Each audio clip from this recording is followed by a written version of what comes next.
والمرسلين وعلى آله وأصحابه أجمعين أما بعد فأعوذ بالله من الشيطان الرجيم بسم الله الرحمن الرحيم الصلاة والسلام عليك يا رسول الله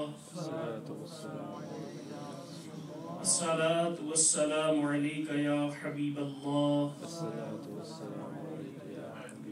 الصلاة والسلام عليك يا نبي الله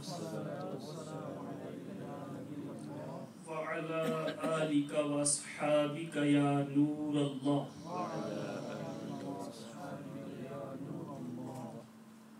حضور نبی اکرم سرور دو عالم نور مجسم شفیع معظم رسول محتشم شاہ آدم و بنی آدم صلی اللہ تعالی علیہ وسلم کی ذات اقدس پر درود و سلام بھیجنے کی بے شمار برکتیں اور فضیلتیں ہیں، اور اس کے ساتھ ساتھ بندہ مومن کے لیے آقا کونین کی ذات پر درود پڑھنا گناہوں کا کفارہ بھی ہے۔ اور جب بندہ درود پڑھتا ہے تو کس قدر نبی اکرم صلی اللہ علیہ وسلم کا قرب ملتا ہے کہ آقا کونین صلی اللہ علیہ وسلم فرماتے ہیں اسمع الصلاۃ اہل محبتی و عارفہم، کہ محبت والوں کا درود میں خود سنتا ہوں، وعارفہم، اور انہیں پہچانتا بھی ہوں۔ کتنی بڑی سعادت اور کتنا بڑا مرتبہ ہے اس بندہ مومن کا کہ جس کا پڑھا ہوا درود آقا خود سنتے ہیں، لیکن ساتھ قید ذکر کر دی اسم الصلاۃ اہل محبتی، کہ عاشقوں کا درود خود سنتا ہوں، عشق سے محبت سے پڑھتے ہیں، وعارفہم، اور انہیں پہچانتا بھی ہوں۔ تو یہ کتنا بڑا مرتبہ ہے بندہ مومن کے لیے کہ آقا کونین اس کی آواز سنیں بھی اور اس کی پہچان بھی رکھیں۔ اور کئی حدیثوں میں ہم سنتے ہیں، جلاء الافہام میں اور الخصائص الکبریٰ میں امام جلال الدین سیوطی نے یہ حدیث نقل کی کہ آقا علیہ السلام نے فرمایا کہ میری قبر انور پر ایک فرشتہ ہے، جہاں سے بھی کوئی درود پڑھتا ہے وہ سنتا ہے اور لے کر درود میری بارگاہ میں پیش کرتا ہے۔ اب جہاں یہ حدیث پاک ہے کہ فرشتہ لے کر حاضر ہوتا ہے، وہاں یہ بھی حدیث کہ آقا فرما رہے میں خود بھی سنتا ہوں۔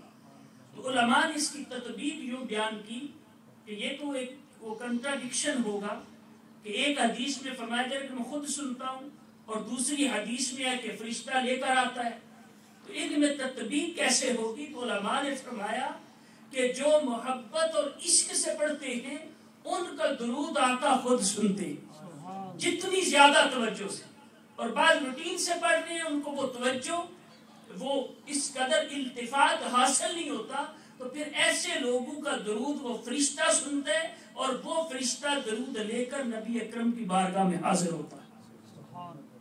تو ہمیں اللہ تبارک و تعالی محبت سے درود و سلام پڑھنے کی توفیق عطا فرمائے، اور یقیناً آقا کونین صلی اللہ تعالی علیہ وسلم درود و سلام سنتے ہیں۔ قرآن کریم میں رب ذوالجلال نے ارشاد فرمایا وما ارسلناک الا شاہدا ومبشرا ونذیرا، کہ محبوب ہم نے تمہیں شاہد بنا کر بھیجا ہے، مبشر بنا کر بھیجا ہے، نذیر بنا کر بھیجا ہے۔ تو صرف اس پہلے لفظ کو لیں کہ شاہد، what's the meanings of شاہد؟ تو شاہد کہتے ہیں وٹنس کو، اور وٹنس وہ ہے کہ ایک بندہ جو کسی واقعہ جہاں ہو رہا ہے اس جگہ پر پریزنٹ بھی ہے اور اس واقعے کو دیکھ بھی رہا ہے، یعنی وہ حاضر ہے، وہاں پر موجود ہے اور ناظر بھی ہے، he is watching, he is seeing، وہ اس معاملے کو واقعے کو دیکھ بھی رہا ہے، تو پھر وہ وٹنس بنتا ہے، گواہ بنتا ہے۔ آپ دیکھتے ہیں ہمارے جو دنیاوی معاملات ہیں، اگر کسی کا کورٹ میں کیس ہو یا وٹنس کی حاجت ہو تو کوئی ایسا شخص وہ لے جائے ساتھ کہ یہ میرا وٹنس ہے اور وہ کہہ دے کہ ہاں میں نے اس واقعے کے بارے میں سنا ہے، تو جج جو ہے اس کی اس ایسی شہادت کو رد کر دے گا کہ تم تو گواہ ہی نہیں بن سکتے، وٹنس ہی نہیں بن سکتے، تم نے تو سنا ہے۔ اور جب وہ کہے کہ میں وہاں موجود تھا اور میں نے دیکھا، اب اس کی گواہی قابل قبول ہے۔ تو شاہد وٹنس کو کہتے ہیں. اللہ تبارک و تعالیٰ فرما رہے کہ ہم نے اے محبوب تمہیں شاہد بنا کر بھیجا ہے یہ ساری امتوں پر کہ آپ ہر امت کو دیکھتے بھی رہے ہیں اور ہر امت میں موجود بھی رہے. یہ شاہد کا میننگ یہ ہے.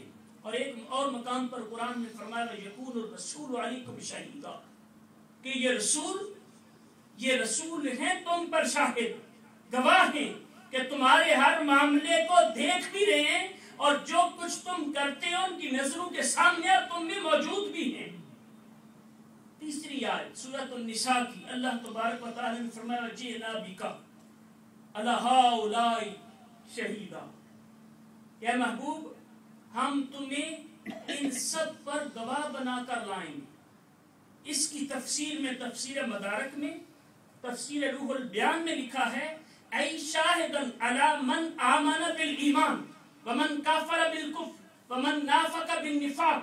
کہ اس سے مراد یہ ہے کہ آقا کونین صلی اللہ علیہ وسلم ہر کسی کے ایمان سے بھی واقف ہر کسی کے کفر سے بھی واقف اور جو منافق ہیں ان کے نفاق سے بھی واقف ہیں. کل بروز قیامت آقا کونین ساری امتوں پر گواہی دیں گے کہ یہ بندہ کافر تھا یہ ایمان والا تھا یہ منافق تھا. کہ آقا کونین ہر کسی کے ایمان کو بھی جانتے ہیں کفر کو بھی جانتے ہیں نفاق کو بھی جانتے ہیں. اسی لیے رب کا کہہ رہے کہ ہم تمہیں ان سب کا نگہبان گواہ بنا کر لائیں گے محبوب. اور خود نبی اکرم صلی اللہ تعالی علیہ وسلم نے فرمایا کہ ان اللہ زوال الارض فرأیت مشائقھا کہ اللہ تبارک و تعالی نے یہ ساری کائنات میرے سامنے سمیٹ کر رکھ دی ہے. میں ساری کائنات کے مشرق و مغرب کو ایک ہی نظر سے دیکھ رہا ہوں ساری کائنات کو دیکھ رہا ہوں. اور ایک اور مقام پر فرمایا نبی اکرم صلی اللہ تعالی علیہ وسلم نے ارشاد فرمایا ان اللہ تعالی رفع للدنیا کہ اللہ تبارک و تعالی نے میرے لیے دنیا کو اٹھا کر میرے سامنے کیا فانا انظر الیہا وما هو قائم الی یوم القیامت کہ میں ساری دنیا کو اپنے سامنے اس طرح دیکھ رہا ہوں کانما انظر کفی ھذا جیسے میں اپنی ہتھیلی کو دیکھ رہا ہوں. ساری کائنات اس قدر میرے سامنے ہے کہ کوئی چیز کائنات کی مجھ سے چھپی ہوئی نہیں. ساری کائنات کو دیکھتا ہوں. اور جواہر البحار میں امام یوسف نبہانی کہتے ہیں کہ نبی اکرم صلی اللہ تعالی علیہ وسلم کی روح انور بھی اور جسم انور بھی بلکہ روح کے بارے میں تو اپنی کتاب عبدالعزیز دباغ اپنی کتاب الابریز میں لکھتے ہیں فرماتے ہیں کہ نبی اکرم صلی اللہ علیہ وسلم کی روح ان روحہ کہ آپ صلی اللہ علیہ وسلم کی روح جو ہے وہ ہر روح سے قطرن و حجمن ہر روح سے بڑی ہے. اور آپ کی روح اتنی بڑی ہے انہا تمل السماوات والارضین کہ آپ کی روح مبارک سے زمین و آسمان بھری پڑی ہے.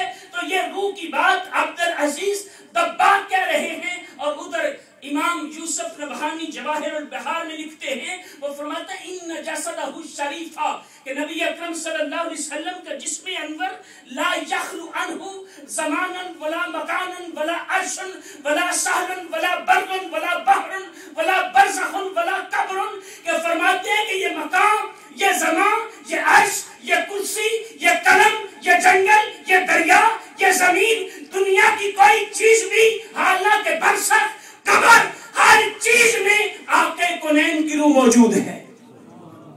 اس قدر آقا کونین صلی اللہ علیہ وسلم کو مرتبہ عطا کہ فرمایا روح بھی موجود ہے اور جسم انور بھی موجود ہے لیکن نظر دیکھنے والوں کو آتا ہے. امام اعظم کہتے ہیں کہ اذا سمعت منک قولا طیبا کہ میں جب بھی آقا تم سے سنتا ہوں اچھی بات سنتا ہوں طیب بات سنتا ہوں اور جب بھی میں کسی طرف اذا نظرت ما را الا کا آقا میں تو جب نظر اٹھاتا ہوں دنیا کے کسی حصے کی طرف مجھے آپ ہی نظر آتے.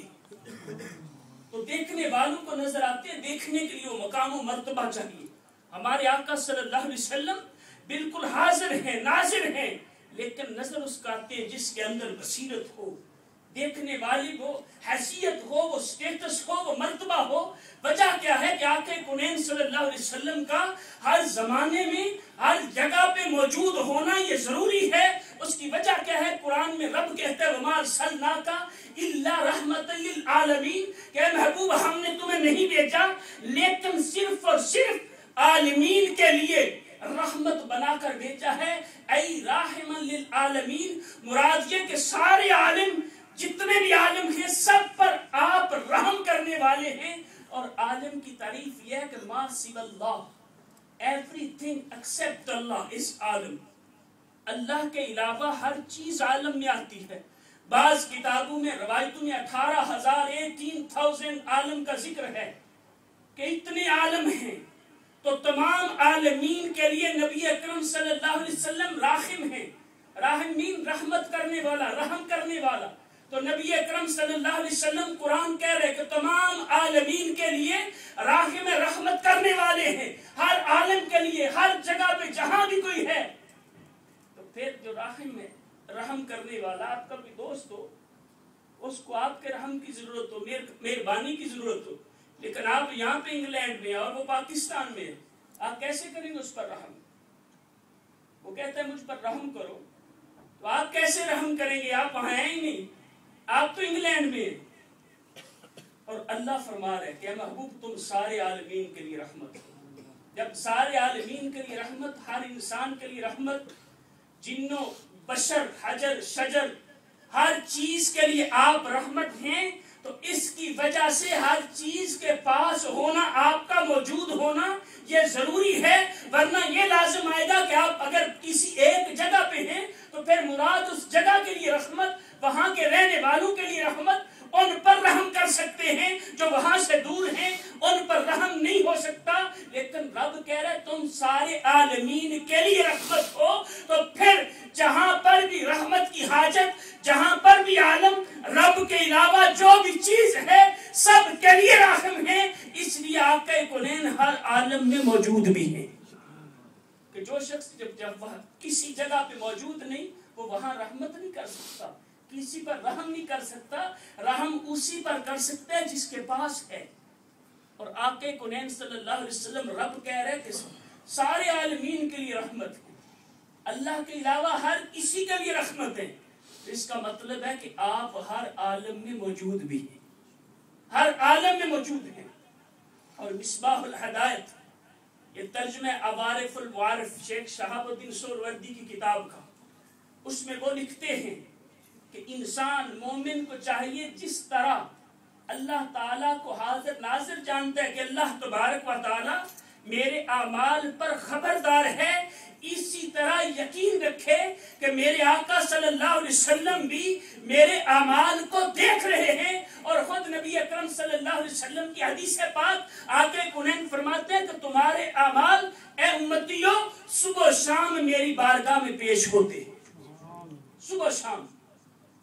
اسی لیے جو نبی اکرم صلی اللہ علیہ وسلم نے ارشاد فرمایا تھا کہ میری ظاہری زندگی بھی تمہارے لیے بہتر ہے اور میری ظاہری وفات بھی تمہارے لیے بہتر ہے.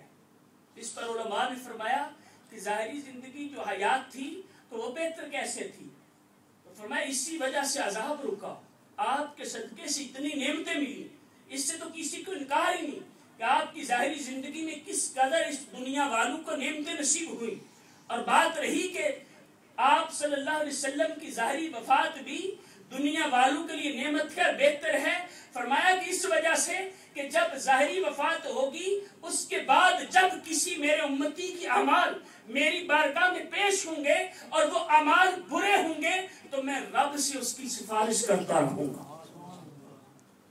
نبی اکرم صلی اللہ علیہ وسلم اپنے امتیوں کے اعمال سے واقف ہیں.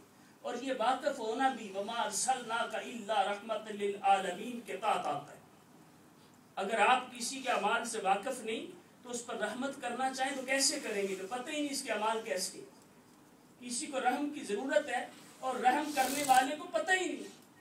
اس لیے نبی اکرم صلی اللہ علیہ وسلم کا ہر کسی کے اعمال سے واقف ہونا بھی ضروری ہے کہ آپ کو پتہ ہوگا تو آپ اس پر رحمت کریں گے، رب کے ہاں اس کی سفارش کریں گے.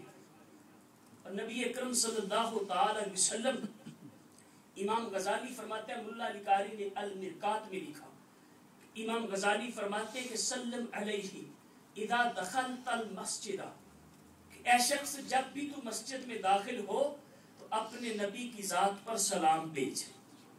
جب بھی مسجد میں داخل ہو فَإِنَّهُ يَحْضُرُ فِي الْمَسَاجِدِ، اس لیے کہ آقا کونین کی روح ہر مسجد میں حاضر ہوتی ہے، ہر مسجد میں موجود ہوتی ہے. امام غزالی لکھ رہے ہیں اور ان کی یہ کوٹیشن یہ ملا علی قاری 8ویں صدی کے مجدد جو ہیں وہ اپنی کتاب مرقات میں ذکر کر رہے ہیں. اور یہ وہ کیسے نہ ذکر کرتے؟ خود آقا کونین صلی اللہ علیہ وسلم نے فرمایا، ابو داؤد شریف کی حدیث پاک صحاح ستہ کی معتبر کتاب، کہ نبی اکرم صلی اللہ علیہ وسلم نے اپنے صحابہ کو فرمایا کہ اذا دخل احدکم المسجد فلیسلم علی النبی صلی اللہ علیہ وسلم، کہ اے میرے صحابہ تم میں سے جب بھی کوئی کسی مسجد میں جائے تو اپنے نبی پر سلام بھیجے، اپنے نبی پر سلام بھیجے. اور سلام کے بارے میں حکم یہ ہے کہ سلام اسے کرنے کی اجازت ہے جو سلام سنتا بھی ہو اور اس کا جواب بھی دیتا ہو. یہ فقہ کا مسئلہ ہے، کتابیں اٹھا کے دیکھیں کہ سلام اسے کیا جائے جو تمہارا سلام سنتا بھی ہے اور تمہیں اس سلام کا جواب بھی دیتا ہے. اور آقا کونین اپنے صحابہ کہہ رہے ہیں کہ جب بھی مسجد میں جاؤ تو اپنے نبی کی ذات پر سلام بھیجو. اس کا مطلب یہ ہے کہ تمہارے نبی تمہارا سلام سنیں گے بھی اور تمہیں جواب بھی عطا فرمائیں گے. نبی اکرم صلی اللہ علیہ وسلم کو ایسا منصب اور ایسا مقام عطا فرمایا. اور قاضی ایاز مالکی شفا شریف میں نبی اکرم صلی اللہ علیہ وسلم کی سیرت پہ ایسی معتبر کتاب، ایسی اعلیٰ کتاب کہ اس کے بارے میں بزرگان دین علماء نے لکھا کہ یہ وہ کتاب ہے جو نبی اکرم صلی اللہ علیہ وسلم کی بارگاہ میں مقبول ہے. اس ایک کتاب کی تقریباً 30 کے قریب ٹرانسلیشنیں اور شروحات لکھی گئی. ہر کسی نے سعادت سمجھی، کوئی بھی بڑا عالم ہوا کہ میں اس کتاب پر قلم اٹھاؤں کہ یہ وہ کتاب ہے جو آقا کونین کی بارگاہ میں مقبول ہے. تو قاضی ایاز مالکی اپنی اس کتاب شفا شریف میں لکھتے ہیں کہ جب اذا لم یکن فی البیت فقل السلام علی النبی صلی اللہ علیہ وسلم، کہ جب تم میں سے کوئی ایسے گھر میں جائے کہ جس گھر میں کوئی نہیں تو اس گھر میں جا کر نبی کو سلام کرو. اور اسی کی شرح کرتے ہوئے اللہ علی قاری فرماتے ہیں ان روحہ صلی اللہ علیہ وسلم حاضر فی بیوت المسلمین. اس کی وجہ یہ ہے کہ انہوں نے یہ کیوں کہا کہ جب بھی ایسے گھر میں جاؤ جس میں کوئی ہے ہی نہیں تو نبی کی روح پر، نبی علیہ السلام پر سلام بھیجو، انہیں سلام کرو. کہتے اس کی وجہ یہ ہے کہ ہر مسلمان کے گھر میں نبی پاک کی روح ہے. اور ایک مقام پر تو ایسی پیاری بات لکھی، فرمایا کہ ہر نیک بندہ جو ہے اس کے ساتھ آقا کونین کی روح ہوتی. اور خود قرآن میں رب ذوالجلال نے ارشاد فرمایا النبی اولی بالمؤمنین من انفسہم، کہ یہ نبی جو ہیں مومنوں سے ان کی جانوں سے بھی زیادہ قریب ہیں. تو جان تو میں نظر ہی نہیں آتی، یعنی آقا ہمارے اتنے قریب ہیں، ہماری جان سے بھی زیادہ قریب ہیں. اور خود نسائی شریف کی حدیث پاک، یہ بھی صحیح ستہ کتاب آقا کونین صلی اللہ علیہ وسلم نے فرمایا کہ میں مومنوں سے ان کی جانوں سے زیادہ قریب ہوں. کہ جان کتنی قریب ہے کسی بندے کے وہ دیکھ بھی نہیں سکتا اپنی جان کو، اس قدر قریب ہے.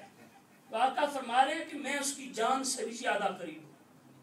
اس لیے نبی اکرم صلی اللہ علیہ وسلم حاضر بھی ہیں، ہمارے اعمال کو دیکھتے بھی ہیں، اور جہاں چاہیں اپنے ظاہری بدن کے ساتھ جا بھی سکتے ہیں. کہ اور یہی ہمارا عقیدہ بھی یہی ہونا چاہیے، مسلمانوں کا عقیدہ یہی ہے کہ نبی اکرم صلی اللہ علیہ وسلم حاضر و ناظر جو آپ سنتے ہیں اس سے مراد کیا ہے کہ آقا کونین صلی اللہ علیہ وسلم حاضر سے مراد ہے کہ موجود ہونا. تو نبی اکرم صلی اللہ علیہ وسلم جب چاہیں اپنے جسم اقدر کے ساتھ دنیا کے جس کونے میں چاہیں جا سکتے. اور ناظر کا مطلب یہ ہے کہ نبی اکرم صلی اللہ علیہ وسلم اپنی قبر انور سے جب چاہیں جس طرف چاہیں دنیا کی جس کونے میں چاہیں اپنی آنکھوں سے دیکھ سکتے ہیں. حاضر و ناظر کا مطلب یہ ہے. اور یہ کیوں نہ ہو؟ اگر آپ سے کوئی سوال کرے کہ پھر سیٹل شیطان کہاں ہے، شیطان کہاں ہے، ہر کوئی جواب دے گا کہ ہر جگہ پہ ہے. پاکستان میں بھی ہے، انگلینڈ میں بھی ہے، جرمنی میں بھی ہے، اسپین میں بھی ہے، عرب شریف میں بھی ہے، ہر جگہ پہ شیطان ہے. اور ملک الموت کے بارے میں، ملک الموت کے بارے میں تو لکھا ہے اللیل والنہار 24 ساعۃ لیست ساعۃ تأتی علی ذی روح الا ملک الموت قائم علیہا، کہ جس دن رات میں 24 آورز ہیں، 24 گھنٹے ہیں، کسی ذی روح پر، جس کے اندر سول ہے، جس کے اندر جان ہے، کوئی بھی ایسی شے جو ہے اس پر کوئی وقت بھی ایسا نہیں آتا کہ ملک الموت اس پر موجود نہ ہو. ملک الموت ہر ذی روح پر ہر وقت موجود ہیں. یہ روایت میں موجود ہے. یعنی ملک الموت کے بارے میں تو پوچھے کہ ملک الموت کہاں ہے، تو یہی جواب آئے گا کہ ہر جگہ پہ. شیطان بھی ہر جگہ پہ ہے، ملک الموت بھی ہر جگہ پہ ہے. اور منکر نکیر کے بارے میں آپ سنتے ہیں ہر حدیث کی کتاب میں، جہاں بھی قبر کی بات آتی ہے یہ سوال لکھے ہوئے کہ جب کسی میت کو قبر میں رکھا جاتا ہے تو اس سے سوال ہوتے ہیں. پہلا سوال ہوتا ہے من ربو کا، ما دینو کا، تیرا رب کون، تیرا دین کیا تھا. اور تیسرا کویسچن جو ہے اس سے پہلے ایک جلوہ زیبا دکھایا جاتا ہے اور فرشتے اشارہ کرتے ہیں ما تقول فی حق ھذا الرجل. ایک تو جتنے مسلمان، جتنے لوگ بھی فوت ہوتے ہیں اسی وقت جب ان کو دفن کرتے ہیں، یا وہ سمندر میں ڈوب گئے یا کسی جانور نے کھا لیا، ان کا عالم برزخ شروع ہو گیا، اسی وقت منکر نکیر آ کر ان سے کویسچن کرتے ہیں. جہاں بھی ہوں ان سے کویسچن کرتے ہیں تیرا رب کون ہے، تیرا دین کیا تھا. اور تیسرا سوال کرتے ہیں ما کنت تقول فی حق ھذا الرجل. فرشتہ اشارہ کرتا ہے کہ بتا یہ ہستی جو دیکھ رہا ہے ان کے بارے میں دنیا میں کیا کہتا تھا. تو ایک وقت میں اگر کروڑوں انسان مرے تو کروڑوں انسانوں کے پاس وہ منکر نکیر ایک وقت میں موجود ہو سکتی. اور منکر نکیر ہر کسی سے سوال کریں گے ما کنت تقول فی حق ھذا الرجل. اگر 10,000 لوگ ایک دن میں وہ مرے ہیں تو ان کے پاس منکر نکیر نے ہر کسی سے سوال کیا ما کنت تقول فی حق ھذا الرجل. اور ہر کسی کی قبر میں، ہر کسی کے سامنے نبی اکرم صلی اللہ علیہ وسلم موجود ہوئے. کیونکہ حدیث پاک میں ذکر ہے کہ فرشتے اشارہ کرتے ہیں کہ ان کے بارے میں کیا کہتے ہیں. ایک بات کہ منکر نکیر ہر قبر میں جاتے ایک ہی وقت میں. جہاں کوئی فوت ہوا، پاکستان میں، انڈیا میں، جرمنی، اسپین، یورپ میں، امریکہ میں، جہاں بھی، افریقہ میں، جہاں بھی کوئی مرا اس کی قبر میں منکر نکیر جاتے ایک ہی وقت میں. لاکھوں کے پاس جا سکتے. شیطان ہر جگہ پر ہو سکتا. ملک الموت ہر زیرو پر ہے، ہر زیرو پر ہے. منکر نکیر ایک وقت میں کروڑوں لوگوں کے پاس جا سکتے ہیں. تو جب شیطان ہر جگہ پر ہو سکتا ہے، منکر نکیر ہر قبر میں جا سکتے ہیں، ملک الموت ہر زیرو پر موجود ہو سکتے ہیں، تو آقا کونین صلی اللہ علیہ وسلم کیوں حاضر نہیں ہو سکتے؟ شیطان تو خدا کا دشمن ہے. ملک الموت ہمارے آقا کا غلام ہے، منکر نکیر ہمارے آقا کے غلام ہیں. تو جب غلام کی یہ شان ہے اور اللہ کے دشمن کے پاس اتنی طاقت ہے کہ ہر جگہ پر ہو سکتا ہے، تو محبوب خدا ہر جگہ پر کیوں نہیں ہو سکتا؟ یہ یقیناً سمجھنے کی بات کہ شیطان کو مان لیا جائے ہر جگہ ہے، ملک الموت کو مان لیا جائے کہ ہر جگہ پر ہے، منکر نکیر کو مان لیا جائے ہر قبر میں جا سکتے ہیں، ایک وقت میں ہزاروں قبروں میں جا کر کویسچننگ کرتے ہیں. تو کیسی عقل خراب ہے کہ یہ شیطانی سوچ ہے. یہ شیطان وسوسے دلاتا ہے کہ میری پاور تو ہے کہ ہر جگہ پر ہو سکتا ہوں. یہ شیطان ذہن میں ڈالتا ہے لیکن تمہارا رسول نہیں ہو سکتا. تو جب بھی ایسا وسوسہ آئے تو اس وقت تحفظ پڑے کہ یہ کیسے ہو سکتا ہے کہ شیطان اللہ کا دشمن جو مردود بارگاہ الہی ہے وہ ہر جگہ پر ہو سکتے ہیں، اور ہمارے آقا جو رب کے محبوب ہیں، سارے انبیاء کے سردار ہیں، وہ ہر جگہ پر کیوں نہیں ہو سکتے؟ تو یہ بالکل شیطانی سوچ ہے. جب بھی ایسا خیال آئے تو توبہ کریں. جب بھی شیطان آپ کے ذہن میں بات ڈالے، اور یاد رکھیں کہ شیطان جو ہے جو سینوں میں، جو ذہنوں میں وسوسے ڈالتا ہے، من الجنۃ والناس، یہ شیطان جنوں میں سے بھی ہے، انسانوں میں سے بھی ہے. بعض اوقات یہ وسوسہ وہ جن شیطان ڈالتا ہے، اور بعض اوقات یہ وسوسہ وہ ڈالتا ہے جو انسانوں میں سے شیطان ہے. تو قرآن میں رب نے فرمایا من الجنۃ والناس، یہ وسوسے ڈالنے والا جنوں میں سے بھی ہے انسانوں میں سے بھی ہے. تو چاہے جنوں کا شیطان جو ہے وہ وسوسہ ڈالے یا وہ ڈالے جو انسانوں میں سے شیطان ہے، تو اس وسوسے کا رد کرے کہ یہ کیسی، صرف یہ بات اگر ذہن میں بٹھا لیں کہ شیطان ملک الموت منکر نکیر جب چاہیں ہر جگہ پر ہو سکتے ہیں، تو ہمارے آقا کیوں نہیں ہو سکتے؟ یقیناً وہ ہو سکتے ہیں. وہ سارے عالمین کے لیے رحم ہے، رحمت کرنے والے. تو جو رحم کرنے والا ہے اس کا موجود ہونا بھی ضروری ہے. اللہ تبارک و تعالی عمل کی توفیق عطا فرمائے. آمین بجاہ النبی الامین صلی اللہ علیہ وسلم.